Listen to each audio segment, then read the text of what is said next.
future, talk radio will actually educate, inspire, and make you think. The future is now. Topics and music that affect your life from Universal Broadcasting Network. Tune in at ubnradio.com.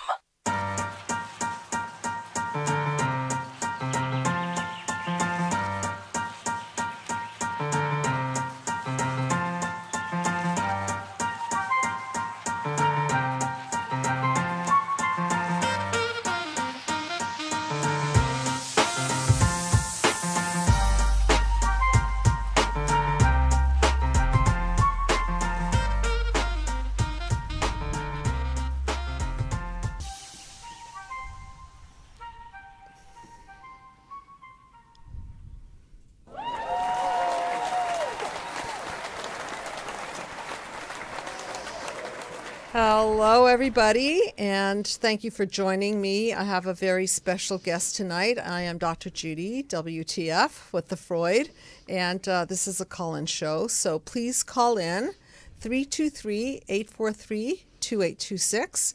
And tonight I have a very special guest. Her name is Heather, and thank you very much for sure. Thank you.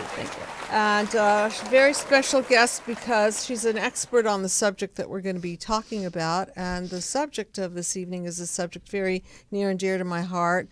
I don't know why, but I've had this file in my cabinet called Homeless Project Forever.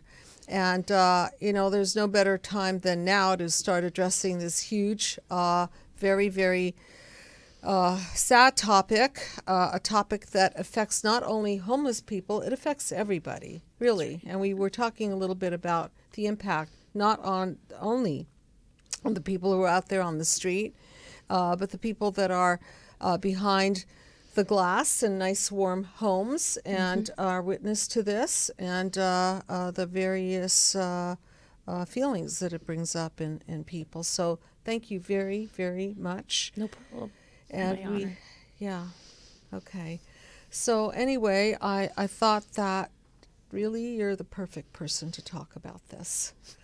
Well, there's a lot of people out there, a lot of different varieties of homelessness. Okay. And that's why I never judge a book by a cover, because you don't know what you're interacting with. It could be a homeless person and they look like everybody else, clean cut, but the only difference is they don't have a home, Right. And I look like this on the streets, and a lot of people actually judge me by the way that I looked, because, appearance is, the majority of, when that's the first thing you see is with the way the person looks. And I learned early on to, groom myself and take care of myself, even when I'm homeless, thank God there's free showers on Santa Monica, you know, because that's part of the reason why I chose it, is because there's free showers, and I pride myself on taking care of myself. And so a lot of people that saw me didn't know that I was homeless. And you really look very beautiful. Thank you. Evening. Yeah. Thank you. And so do you. Thanks. and you just have a very artistic flair. I've known Heather for a while, and I've seen her artwork. Amazing. Thank you. And just the way you put yourself together. And you've had a really long journey. And so, of course, this is a show about healing human disconnect. And so I can't imagine anything more disconnecting than being homeless. Definitely. And just everything that goes along with it. And I think you bring up a good point. It's not one type of homeless. No, people go homeless. Go ahead. Who have you met on the streets? The disasters that happen, the fires and the floods and all this stuff, those people now don't have a home. Correct. They're homeless, but that doesn't mean that they're any less of a person. And that's exactly what I felt like when I was, on the beaches. The cops would stop by, and matter of fact, one of the cops said, we have certain standards in Santa Monica, and you don't live up to them. And I'm like, oh, really? Well, excuse me. It's not like I'm not going through a hard time already. They don't want to help. They just want you out of their sight. Go someplace else with your homelessness, so we don't have to be faced with it every day. And that's the reason why they don't like people being homeless on, at Santa Monica, is because there's a lot of tourists that go by and they don't want them to see it. But you know, that's the Affecting- safest place that I felt. I felt safer in Santa Monica than I did in Venice, because Venice has all the drug dealers and gang members, and it's really, really scary, especially at night. And you know, I've been homeless off and on since I was 12. You know, I hitchhiked and was homeless on the streets of San Francisco and all that stuff. But it doesn't change the fact. It doesn't take away that fear. You just get immune to it. You have the fear that's there, that gut instinct tells you don't go down that pathway. But, you know, that's the only pathway I know. So, do you mind if we talk a little Sure. bit about your journey? Because obviously, there's a wide range of people who end up on the streets, and there's nothing more that will hit a person's negative core belief Oh, yeah. than being homeless. Yeah, the psychological Right? effect is really just, I sing for money on the side of, you know, on the street. I would much rather have a gift, something to give to somebody, not just hold a sign, because there's a lot of people that hold signs and that's all they have, and I get it, but I have a talent of singing and doing art, and so I'd rather do that. But even doing something and giving something, Yes. people look at me like I was a disease. Yeah. Like I wasn't human, like I was interrupting their breath, you know? Wow, that's a very, very poignant way of putting it. Yeah. And so there's a backdrop to this, because as many of you know, watching, if you're new to the show, welcome. Just a little bit about my background. I'm a clinical psychologist. I'm a licensed clinical psychologist. And by the way, people ask me, are you really a clinical psychologist? Are you licensed? Yes, I am. Went to school at UCLA, and then I went to a school called California Graduate Institute, which is now the Chicago School of Professional Psychology. Had a big background in, believe it or not, stop smoking. I had my own clinic called Habit Breakers, and got inspired to move not only into helping people stop smoking and lose weight, but then going back to school and opening up to helping people with anxiety, with depression, with all kinds of symptoms. So that's what I do. And I created a mind map that takes people on a journey from their wounds of childhood. And if you don't mind putting the mind map up, thank you very much. So this mind map came to me, originally the idea was born out of a statement that I made called, the statement wasn't called, it was the statement was talking about the Arab-Israel clash of the isms, as I like to call it. And I made this remark, well, isn't it time that we join the human race? So this mind map Brilliant. was really called Join the Human Race originally, and the mind map was meant to heal global disconnect. Yeah. And since I didn't have the funds to do that, I started looking at it as a psychological model and applying it to the people that I was seeing. And so the mind map is really a journey from wounds of the past through dismantling them and taking inventory of the damage and the defenses and the breakdowns, and then breaking through with truth, with dialogue, with confronting the cause, which is always our blueprint. Who's the cause of our mental dis-ease? And I do like to call it a dis-ease, because my philosophy is that we're not crazy, we're made crazy. And we're not sick. I mean, unless you've got some sort of an organic problem going on, a real organic condition that's making you sick, then we have to look at human disconnect as the cause.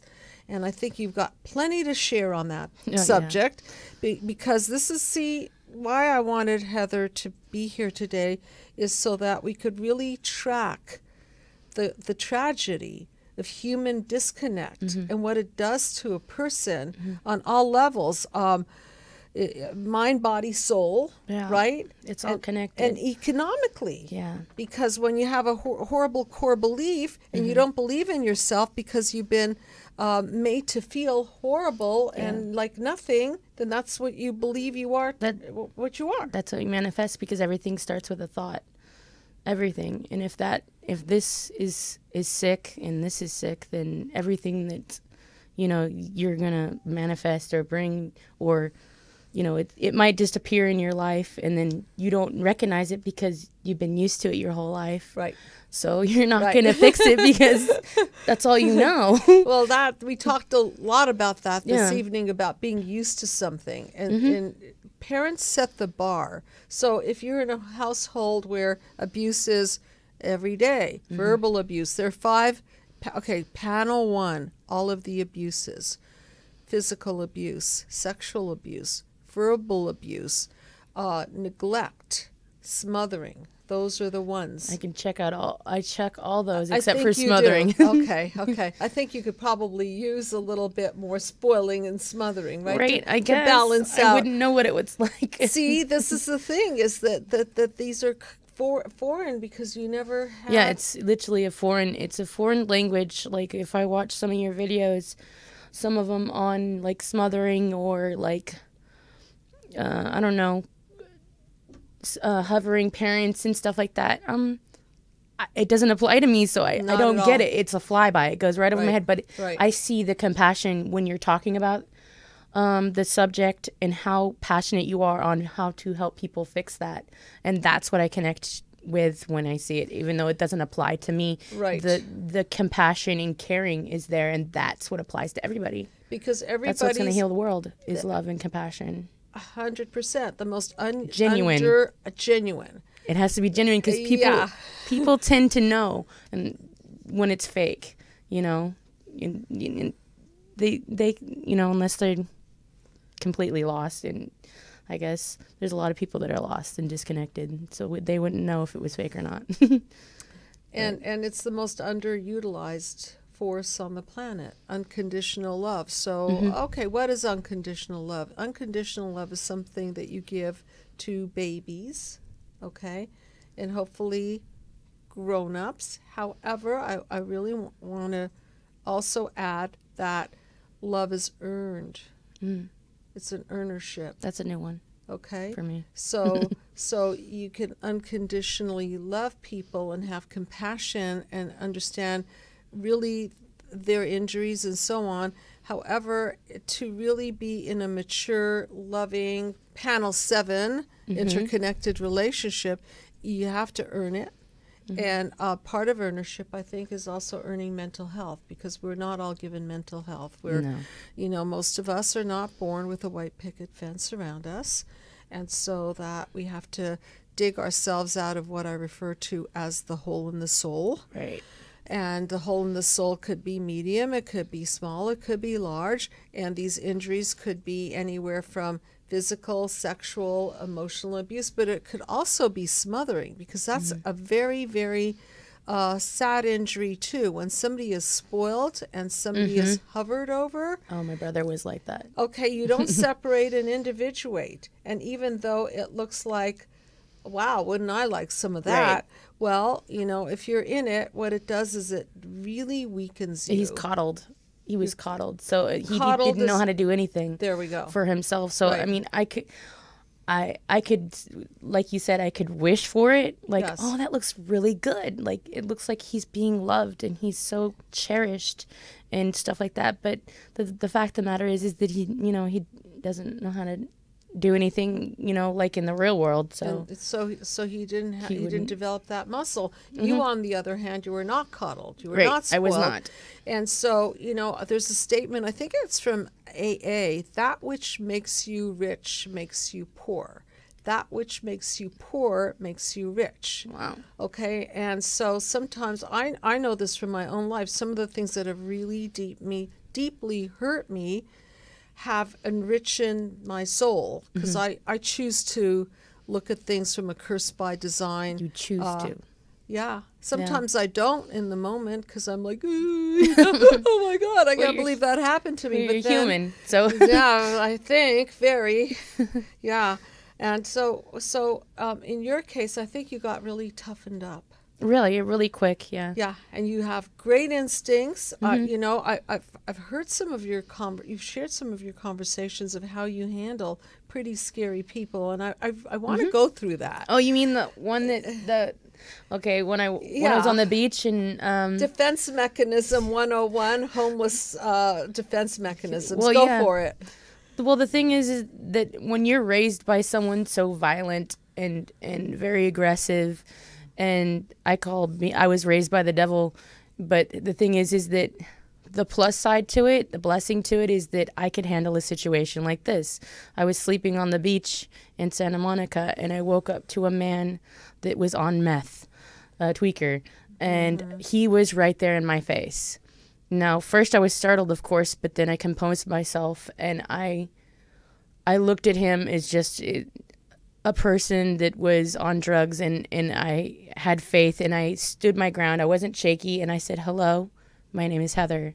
I introduced myself, made myself human to him, you know. Beautiful. And I, instead of ridiculing him and judging him, which that's a risk, I should have just, got up. Any normal person would have probably got up and screamed and ran away or was very shaky. But I chose to sit there and talk with him for a moment. And I was blessed that he didn't choose to do something stupid to me, But those are this. I've been caught in numerous situations where, regular, everyday, quote unquote, normal, not just a setting on a washing machine. I don't even know what normal is, but normal people would be scared because they're not used to that violence, that aggressiveness. I was raised with it, so I could confront it. I know this beast. Yes. So it's like I know what to do. Okay. And I think some individuals,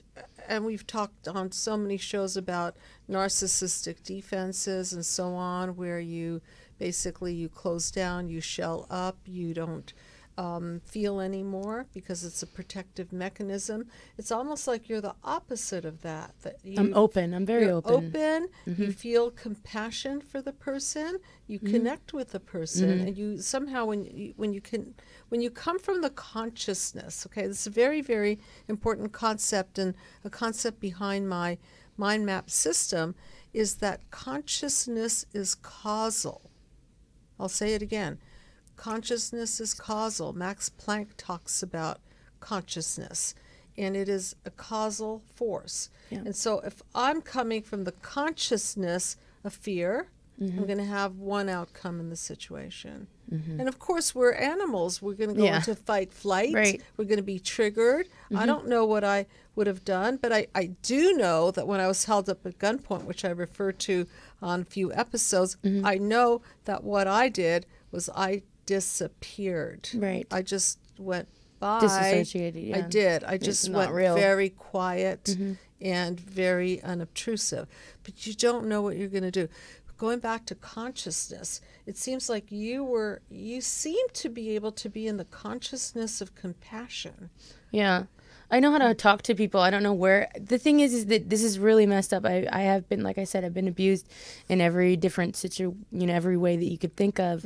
And I never really got that wholesome love. I still today have problems knowing what real love is, but I don't know how I get this compassion for other human beings. I don't know where that came from. I guess maybe spiritual or just, I don't know. Someone must have loved me, somehow to where I learned it. I think from strangers.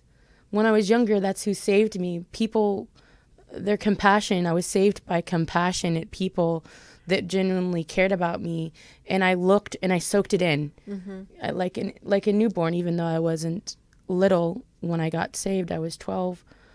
But I soaked it in, and I think it stuck with me. And to have the understanding that we're all human and we all make mistakes, and not to judge. It's good to judge on some things, like to have judgment of the situation. Yes. Like if you're going to eat some food, if it's green and it smells bad, that's a judgment upon the food. Same thing with people that you hang out with. Some people are toxic, and they're your friends, and it's hard to say, you're toxic to them and, let them go.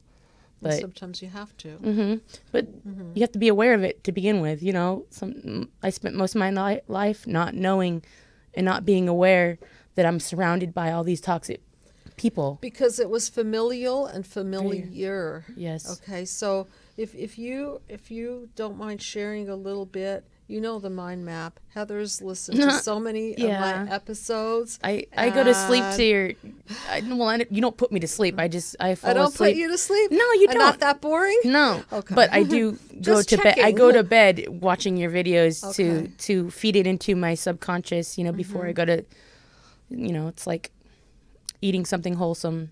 That's what I feel like is the videos help me understand the world around me and myself a little bit better. You've helped me so much, and I'm forever thankful and grateful, and because it's just, you changed my world, literally. You just and you've given me hope. And you participate so much in your healing. Yeah. I'm trying. And that's the thing. People have to want to heal. Yeah. They have to want to. I just want to say, with your permission, you can interrupt me anytime. Go ahead. You have permission for anything. You came all the way from Mississippi. Amazing. I only lived there briefly, but yes. I know, but the fact that you came.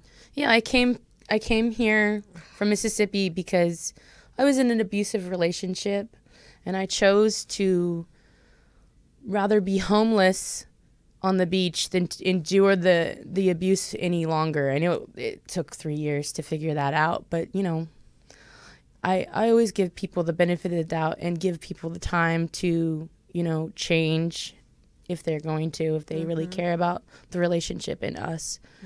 And so I chose to be homeless in Santa Monica or LA. Well, partially because I had hope that I can heal myself through interacting and connecting with you, and through other people in my life, and just mainly you. Because you, I believe it out. No, because I saw your video and I was like, this person is really, she's genuine. She, and I've met a lot of counselors and therapists and doctors and blah blah blah.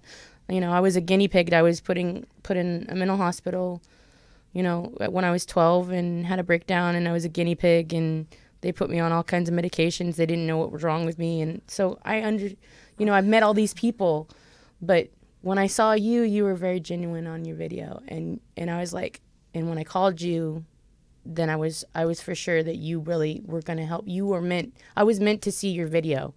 I don't know how it happened, but you popped up with your video on my screen, and during a really hard time that I was going through, and I needed somebody because I was all alone. I was 6 miles away from anybody.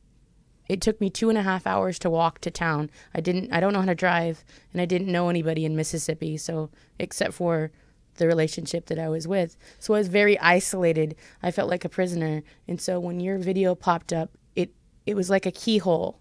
I looked through a keyhole and I saw. But what a risk you took just of course. to come out here. And I didn't figure it out.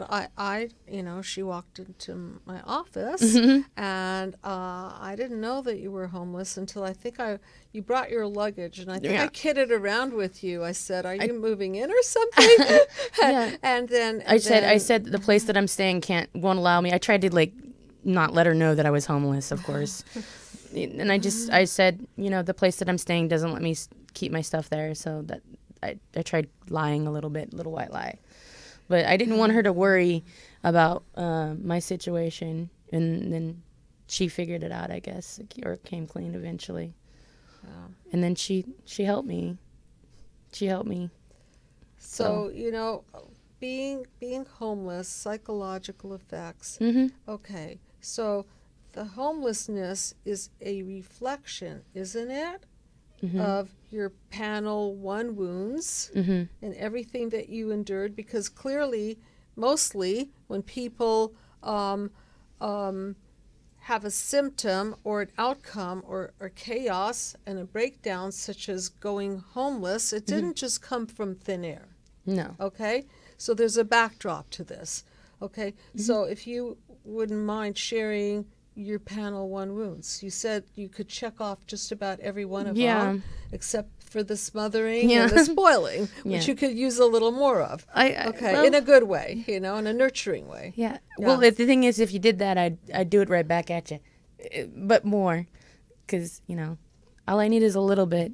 Anyway, And by the way, I just want to say something because you said something significant.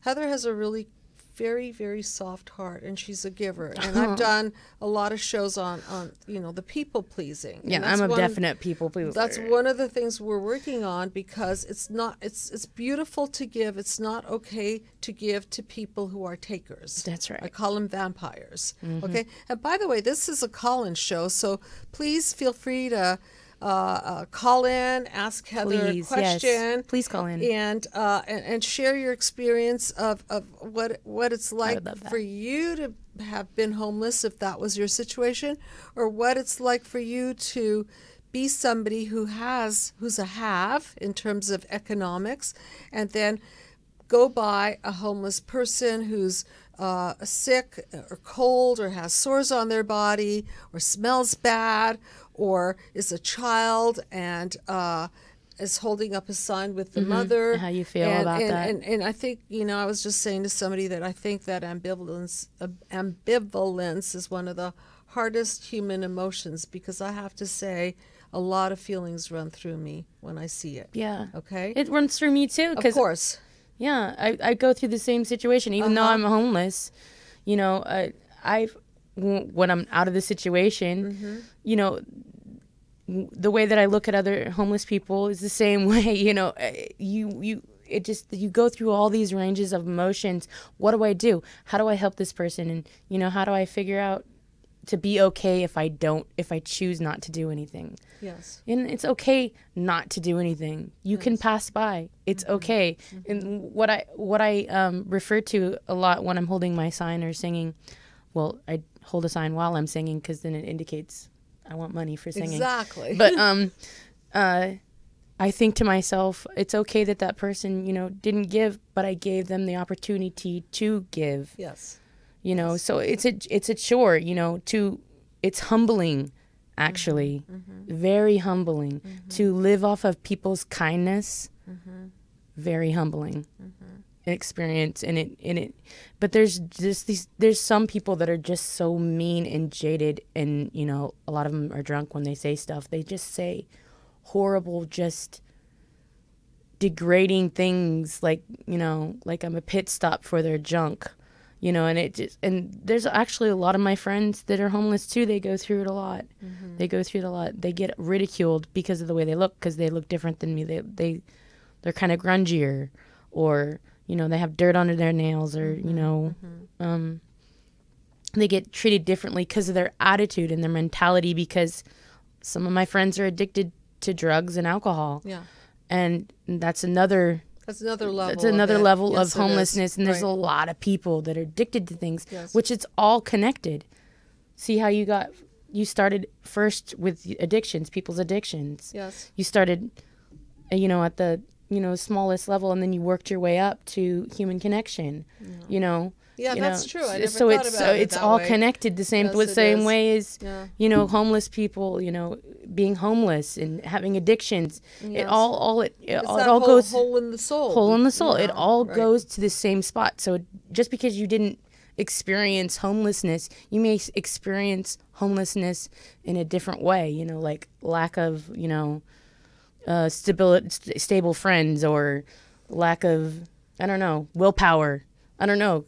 There's a lot of different varieties. So let's take a moment, because I think whether it's homelessness or some kind of another situation in life that people are suffering from, and I was just telling Heather, we're all suffering on some level. Some of you out there are suffering because you have a disease. Some of you are suffering because you're going through a breakup. Some of you are suffering because you're deep in an addiction. Some of you are suffering because you're lonely. There's always a suffering, and that's the human condition. And that's really homelessness in a deep sense. It's the homelessness in yourself, because you're not really there when you're on drugs and alcohol. You're not really there when you're going through depression and you know, or you have to deal with somebody being abusive or watching all of this stuff is all connected, just like what you wanted me to explain about what I didn't. I kind of detoured the train there of talking about what the causal effect of, you know,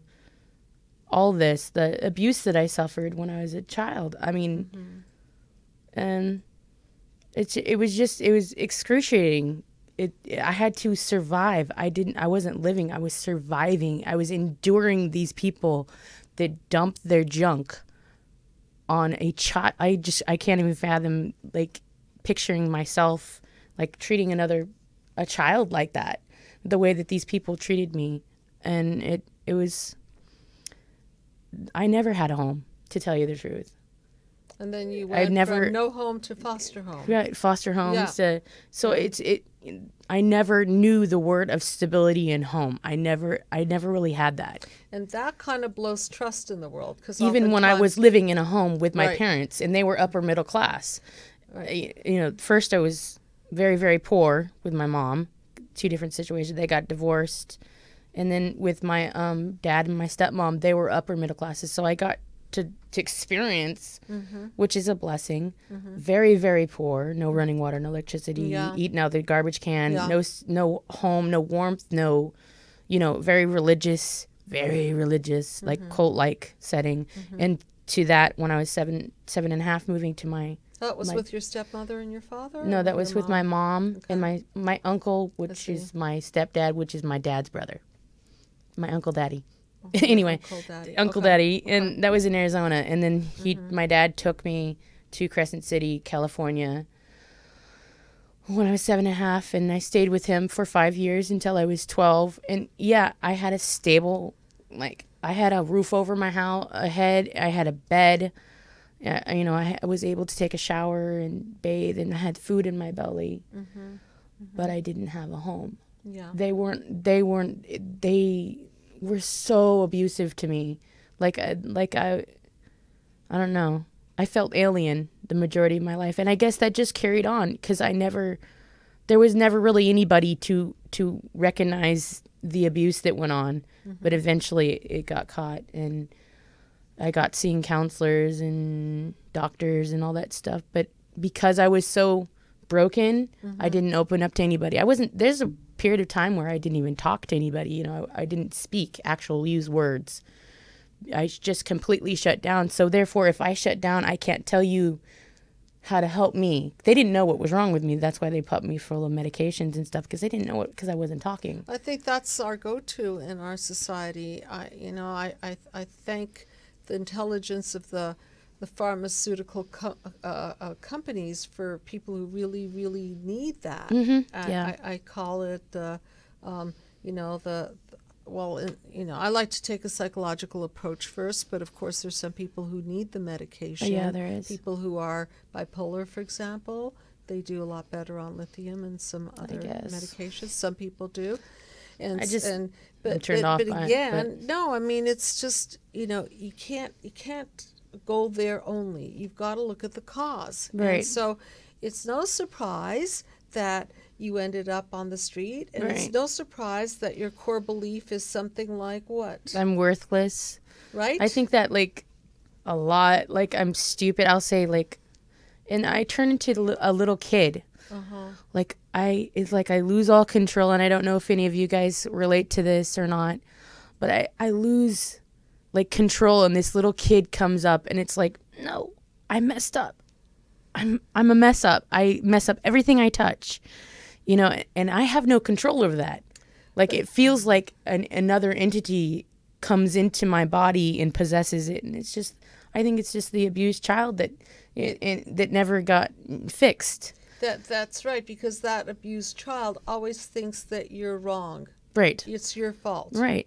Why did mommy hit me? Because I'm a bad girl. That's right. Why did daddy neglect me? Because I'm a bad girl. Worthless. Why did this happen? Yeah. Why did that happen? It's that Alice Miller thing where the psychoanalyst Alice Miller, she wrote an amazing book, Drama of the Gifted Child, Search for the True Self. She talks a lot about the false self there. And Oh, wow.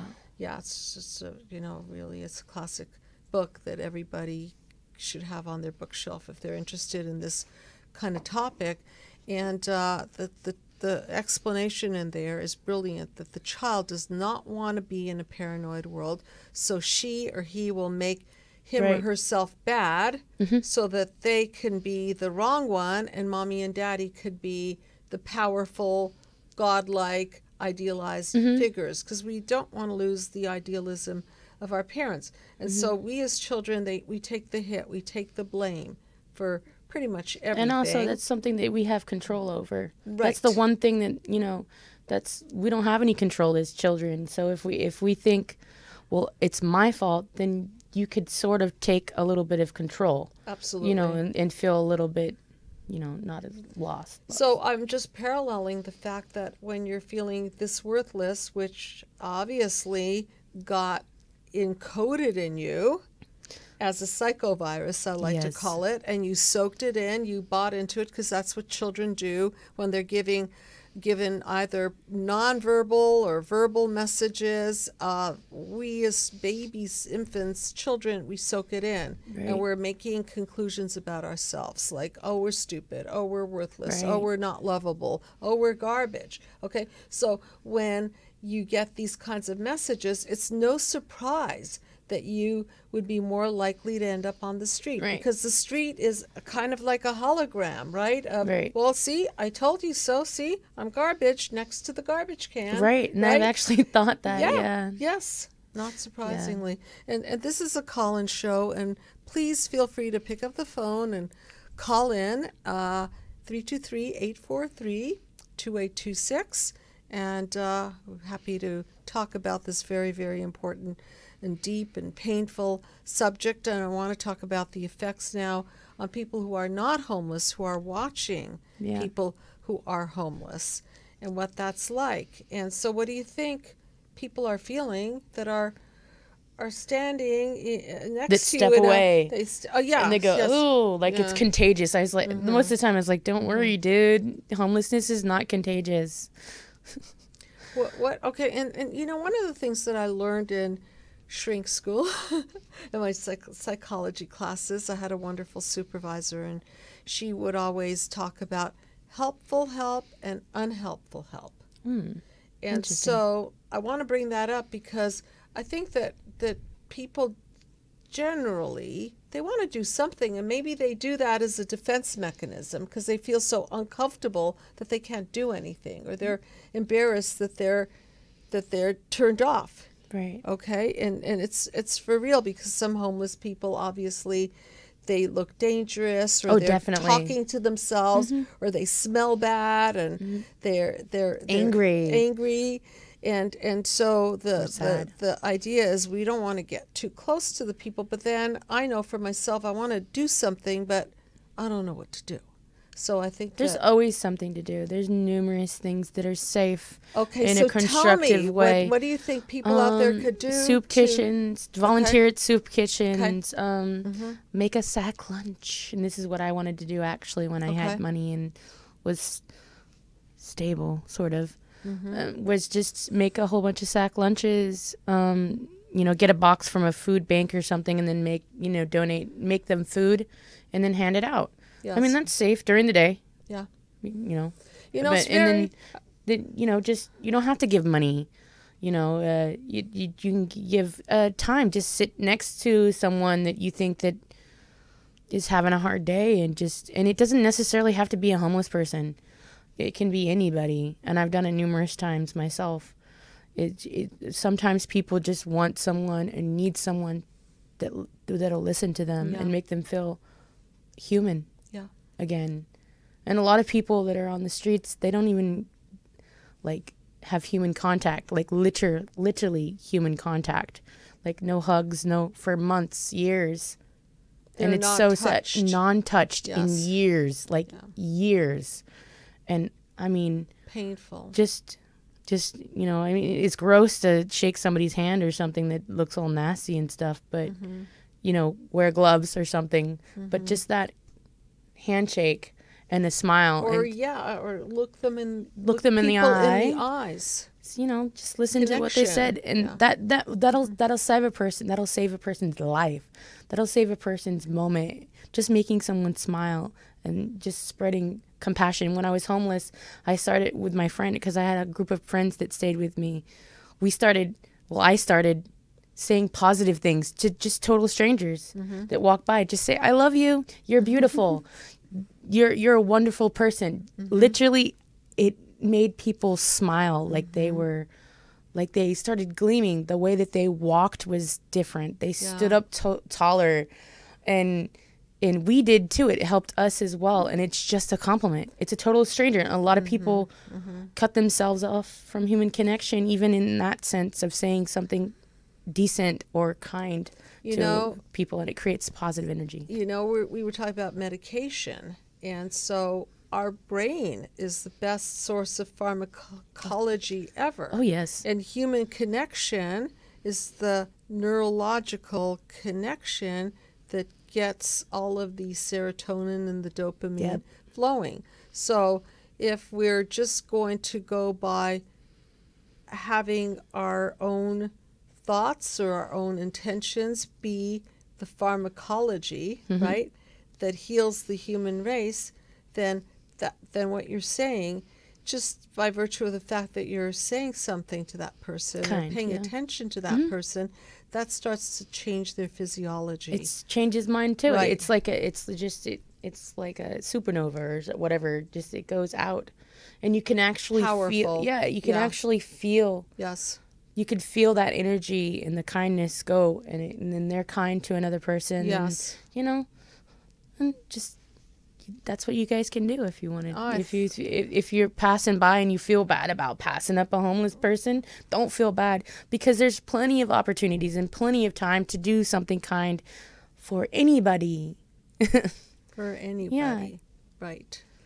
So again, if you have a question, please feel free to call in. I know this is a heavy topic, a painful topic, and sometimes people go kind of speechless on this one, like, you know, what am I going to say here? Because usually I get call-ins, and tonight it's been very quiet, but I think it's kind of like you want to call in? Okay, come on. She wants a call in. 323-843-2826. If you've been homeless, if you have feelings about what it's like to be in the presence of homelessness, if it's had some sort of psychological impact on you, we have a few minutes. We could share this, and then, of course, we're going to do our Shrink That Tune song. So please feel free to take advantage to talk to the expert person. I'm not an expert. Well, you've been through it. That's what I mean. You've been on the streets. So, you know, some people know it. I'm a survivor. Yes, you are. Just more than that. Yeah. Yeah. I've endured. I don't know. Well, I don't know if I'm an expert. There's plenty of other people probably better than me. Seasoned. Yes, seasoned would be proper. Seasoned at this. Yeah. Yeah. Yeah. So, so one of the things that I want to ask the audience seriously is I'm thinking about putting together a nonprofit foundation for people who can't afford to get mental health help. And I want to know how the audience would feel about that. I'm not big on asking for things, but in this case, I think there's such a need for good therapy. Yeah. And to offer people the opportunity to heal via the mind map. And I have a beautiful staff of people. Hey, that's a way you can help. Pardon me? If you want to help, that's a way to help too. Donations. There's lots of donations.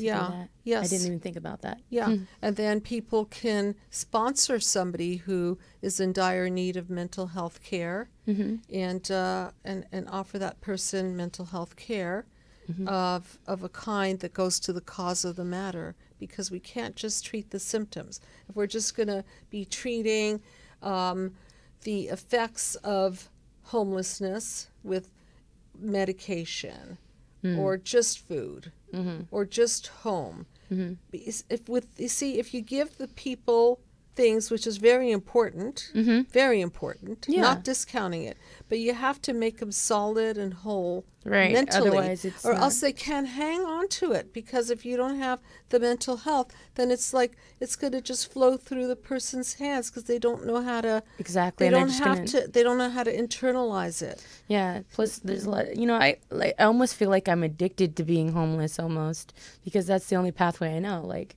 so if I don't know the right pathway to go down, then I mean, I'm just gonna go down the same pathway that I've been going down, which is being homeless. Is there a call-in? Oh, that's great. You asked for it, you got it. Hi. Yay. You're on the air with Dr. Judy and Heather. And who is this, please? Hi, this is Joe. I'm sorry, what's your name? Joe. Joe. Nice to Joe. meet you. Joey. Okay. Well, nice to meet you. Yep. And Hi, Dr. Judy. Hi, Heather. hi. Thank you for calling in. We asked for it, and so here you are. You showed up. Thank you. Well, I was watching the show, and normally I always watch the shows. Been a motivation and an inspiration, and in some cases maybe even a lifesaver. At least as far as connecting so many dots. But normally I kind of listen for people that call in. Mm-hmm. And so I was listening to the show, and nobody was calling in, and they asked for it. So I said, okay, I'm just going to call in. Thank you. Awesome. So go ahead, ask your question, pick our brain. But yeah, go I ahead. definitely understand, like with Heather, definitely can relate. Came from an extremely abusive upbringing, unfortunately by my mother. And, learning what I've learned now from you, Dr. Judy, I can understand that she was very, very injured. Yes, it's And multi-generational. I can only imagine what she went through to do that to her children. Yeah. Right. And so when you grow up with a mother that's raising you, that, growing up in poverty, growing up with, I can go through a whole list of, growing up, getting your head banged against the wall, Oh, yeah. getting called stupid, you're an idiot, you're nothing, can't you do anything right? I can go on and on and on and on and on about what she said to me and my siblings. And there were 6 of us, and 3 ended up turning to alcohol and drugs. Well, there it is, the hole in the soul, and unfortunately, how are we doing on time? Are we good on time, or okay? I just need a little time to shrink the tune. We have an awesome tune, so I'll just take another minute or so. That unfortunately, it's an epidemic. Okay, and people like yours. I really didn't get your name. Was it Joe? Yeah, Joe. Joe. Okay. So, people like yourself, Joe and Heather, it's amazing because somehow you're able to, even though, I have had so many series on about narcissistic parents and people who have to literally cut their family off to the point where they go homeless. Yeah. And, they see their parents as evil, and justifiably so. Just doesn't mean that you have to continue to engage with these people, but it does take a bit of a perspective to see this I call it a multi-generational system gone wrong. And that's what is so important for us to heal in this generation. And we do have to hold ourselves accountable, because if we're not doing well and we're spreading our psychovirus to our children, that's not fair. And we can't just let it go and say, well, we're hurt, and because our parents were hurt and their parents were hurt, we have to say, you know what, we're hurt. Our parents were hurt, but the buck stops here. Right. Okay. Break the chain. And this, we got to change this. So I think we're going to continue this theme. Okay. And so we'll talk about continuing, because I think it's just so important. And thank you for calling in. I want to share with the audience that. Yeah. Thank you, Joe. Yeah. Thank you. I feel honored and blessed that you shared your story with us.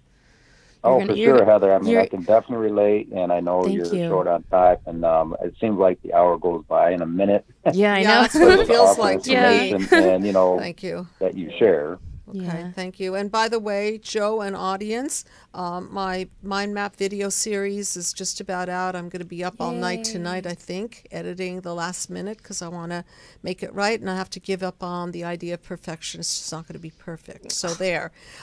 So the mind map video series is up on my website. That's convenient. drjudywtf.com or psychologicalhealingcenter.com under resources, and then if you slide the little screen, you'll see mind map series, and if you purchase before it comes out, you get $200 off, and you can Nice. look at it. And if you're a graduate of the mind map therapy, you get 50% off of the video, and it's the entire journey. It comes with the book, the journal. It comes with a new thing that I put together called the Wound Activation Prevention System. That sounds so cool. It has a case study in there, and I'm lecturing. I'm going through the introduction to the mind map all the way through all the panels, and then I have my grandson in there who explains from a child's perspective Nice. the mind map. So check it out. I'll talk about that more, and you can at this time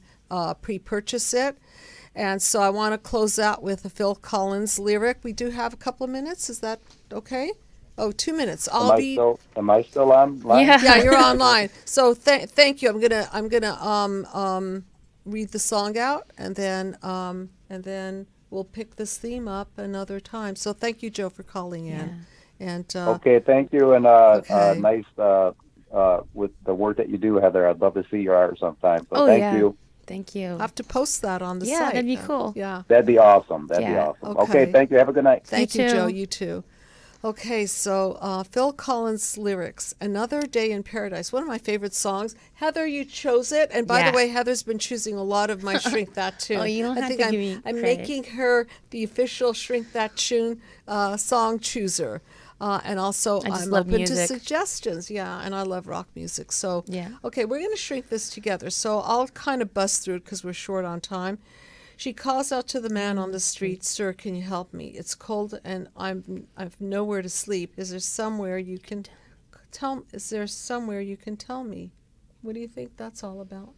Well, I think it's pretty blunt. Mm-hmm. It's straight to the point of she's calling out to a person that's walking by her for help, and she's saying that she needs help, and it's cold. Specifically, it's cold and there's nowhere to sleep. Yeah. I've felt that many times. Yeah, Many of times. and this is what happens. He walks on, doesn't look back. He pretends he can't hear her, starts to whistle as he crosses the street, seems embarrassed to be there.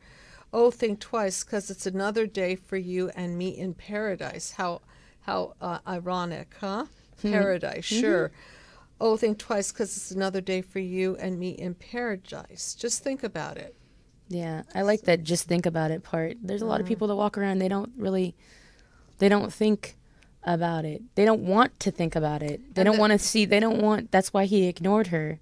Of course. Because he doesn't does know what to not know. want, he doesn't want his paradise bubble popped. Ooh, I like that. He's in the know. paradise. He doesn't want that touched. She calls out to the man on the street. He can see she's been crying. She's got blisters on the soles of her feet. She can't walk, but she's trying.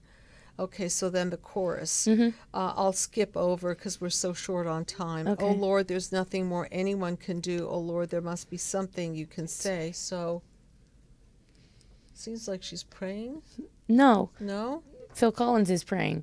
Oh, Phil, yeah, okay. The person that wrote the song, and okay. he's noticing this is the story of a woman that he saw, or he knows that they exist. Oh, he's so watching the scenario. Yeah, and he's watching saying, it. Oh, Lord. Is there okay. anything that we could do I about see. it? I see. But that's all we're just saying things. We're not really doing anything. We'd like to say it'd be nice to go do something nice for somebody else. We're not really doing anything about it.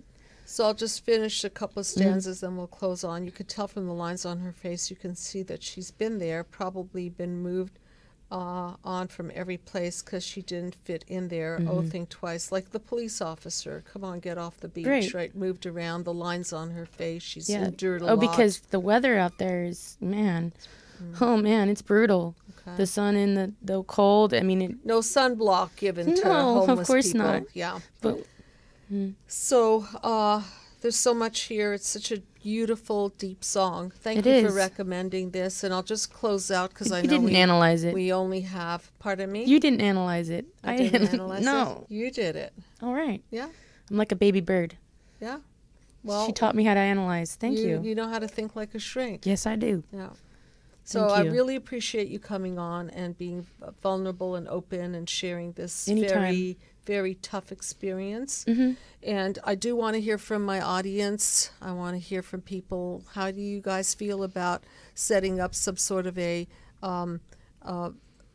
charitable fund for people who need psychological services and serving the community? Please write me at Dr. Judy at psychologicalhealingcenter.com, or I think there's an info one too, and you can reach me through my website, drjudywtf.com, and of course you know that I have the book Be the Cause: Healing Human Disconnect, and I'm freshening it up and uploading a new version in about a couple of weeks, so that's exciting to be done with that project, and then the video's going up.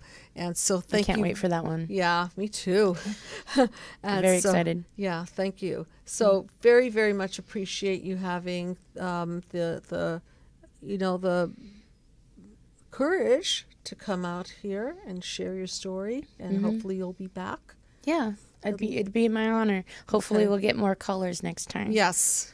Well, Joe broke the ice for us, so thank you, Joe. Yeah. So thank you very much, everyone, and I'll see you next week. Good night. Good night. Thank you.